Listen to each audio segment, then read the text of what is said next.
अब खबरें तफसील से। कर्नाटक असेंबली में आज साल 2022-23 का सालाना बजट पेश हुआ। वज़ीर आला बसवराज बोम्मई ने वज़ीर ख़जाना की हैसियत से अपना पहला बजट पेश किया। इस बजट में अक़लियती तबके के लिए कोई बड़ी स्कीम का ऐलान नहीं किया गया है। बीजेपी हुकूमत के रियासती बजट से एक बार फिर अक़लियतों को मायूसी हुई है। पेश है बेंगलुरु से रऊफ़ अहमद हल्लूर की रिपोर्ट।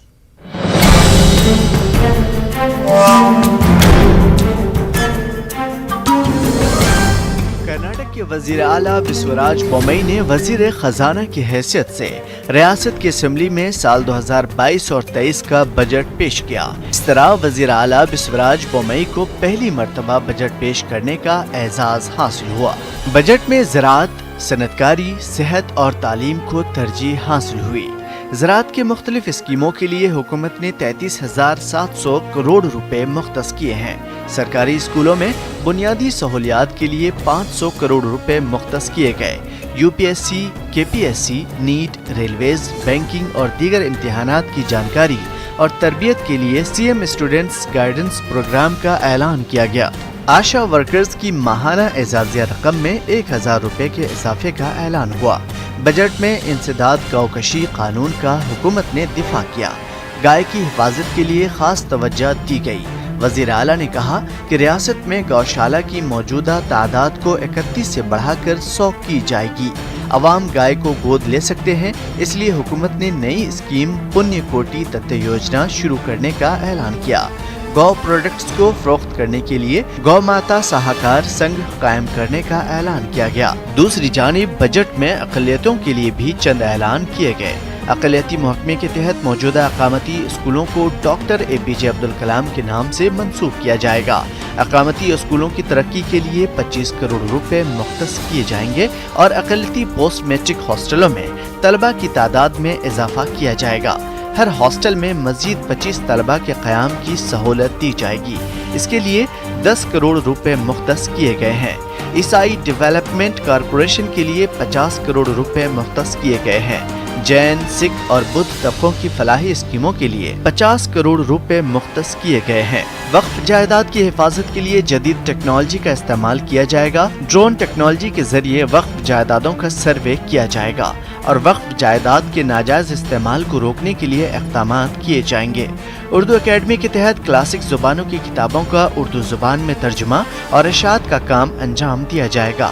अक़लियतों की कसीर तादाद वाले स्लम इलाकों में बुनियादी सहूलियात के लिए स्कीम बनाई जाएगी।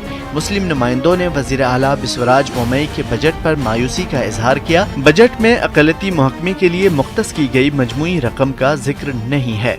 मुझे लग रहा है कि ये बजट सिर्फ नाम के लिए बजट करना है, इसलिए किया गया है। इसमें पूरी रियासत के लिए कोई ऐसी स्कीम, कोई ऐसा मंसूबा, कोई ऐसा काम अनाउंस नहीं किया गया है जिससे लोगों को फ़ायदा हो। दूसरा, ख़ास तौर से अक़लियतों के लिए और मुसलमानों के लिए पिछली बार की तरह मुझे शंका है, मुझे ये थोड़ा बहुत मुझे लग रहा है कि इस बार भी नाइंसाफ़ी होगी, क्योंकि मैं देख रहा था बजट बुक में कहीं पे भी अक़लियतों के लिए वैसा कोई बहुत बड़ा ये अनाउंस नहीं किया गया। कितना पैसा दिया गया वो भी ठीक से नहीं लिखा गया है। हम देखते हैं कि जिस तरह कर्नाटक हुकूमत दिन ब दिन फैसिस्ट क़ुव्वतों के नलगे में आती जा रही है और एक सैफरन कलर हर तरह की चीज़ों को देने की कोशिश की जा रही है। इस बजट में भी वाज़ेह तौर पर वो सैफरन चीज़ हमको नज़र आती है। यहाँ जैसे गौशालाओं की तादाद जो है 33 थी, उसको बढ़ा करके 100 करने की बात की जा रही है। फिर इसी तरह 11,000 रुपये में जो है अब लोग गौशालाओं से गाय खरीद करके उसका पालन कर सकते हैं।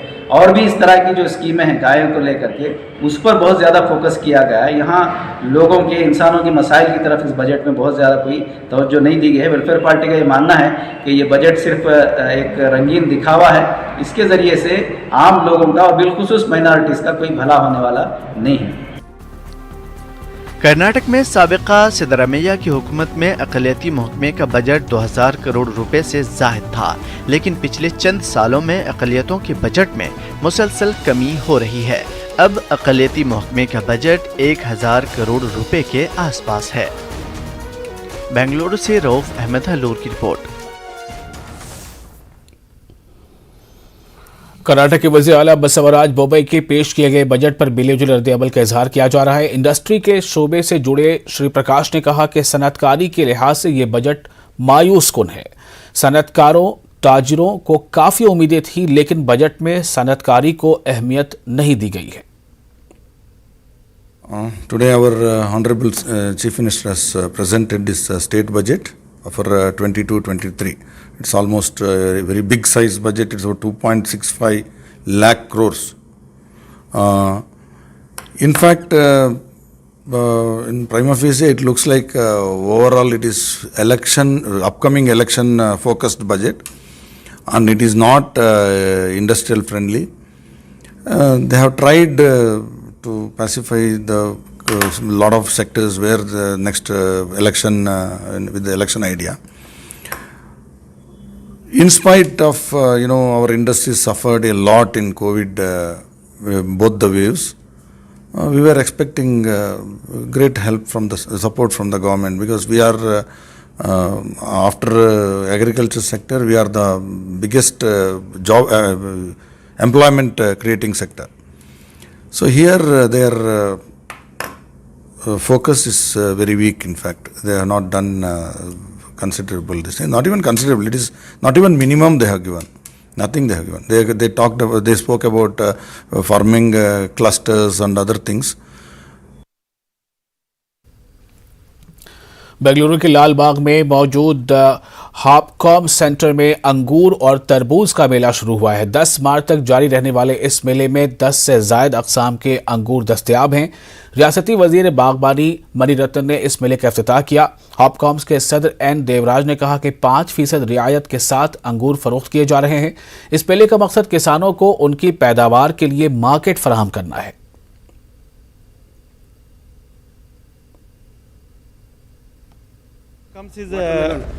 Hopcoms is regularly organizing melas of the seasonal fruits. Now it's the season of grape and then watermelon.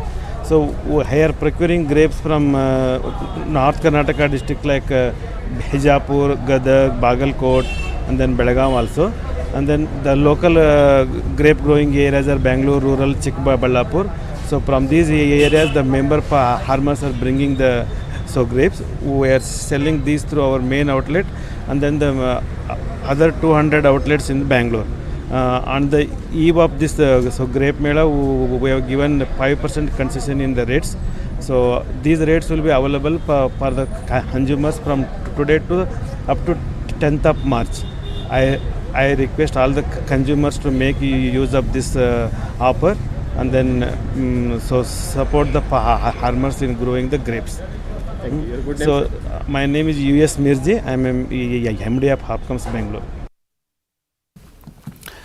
एक जीनियस की पहचान छोटी उम्र में ही हो जाती है। बायजूस यंग जीनियस के सीजन 2 में हमने ऐसे कई बच्चों से मुलाकात की जिन्होंने छोटी उम्र में बड़े कारनामे अंजाम दिए हैं। इस हफ्ते हम आयुष शंकरन, जिशीत नारंग और जे जसवंत से मिले। आइए देखते हैं। कोडिंग से हमें बहुत प्यार है और हम कोडिंग के वजह से ही दोस्त हैं। हमारी लाइफ कोडिंग के आसपास रिवॉल्व करती है। मेरा नाम आयुष है और मैं 11 साल का हूँ। और मेरा नाम जशित है, मैं 11 साल का हूँ। जनरली आप देखेंगे इनके उम्र के बच्चे गेम्स खेलते हैं, पर उनको वो गेम्स को मॉडिफाई करना, उसको बेहतर बनाना बहुत अच्छा लगता है। इनका ये डेडिकेशन और लव फॉर टेक्नोलॉजी है, जिसकी वजह से ये लोग 2 साल कंसेक्यूटिवली MIT हैकाथॉन जीत पाए हैं। जब हमें अवार्ड मिलते हैं हमें बहुत मोटिवेशन मिलता है, बहुत हम इंकरेज होते हैं कि हम और ऐप्स बनाएं और सोसाइटी को अवेयरनेस दिलाएं। हम बड़े होके एक कंपनी खोलना चाहते हैं जिसमें ये ओनर होगा और मैं को फाउंडर। मेरी पार्टनरशिप होगी 51% और आयुष की 49%। Hi, I am Jay Jashwant. I am 12 years old and I am a youngest Foxtrot human. Foxtrot is a 30-kilometer water channel between India and Sri Lanka. It takes a great amount of endurance, mainly to swim constantly for such long time. I did a record timing 10 hours 30 minutes to complete. We saw his hard work and dedication in his practice. In 2019, second Nationals Open Water Championship, he got a gold medal from Tamil Nadu. After the gold medal, he swam across the Park Strait and break Kuttral Ishwaran's record and become a youngest Park Strait swimmer in the world. I want to continue swimming professionally and reach great height like my idol Mr. Michael Phelps. My dream is to represent India in Olympics, and I also want to become defense officer. Genius, young genius.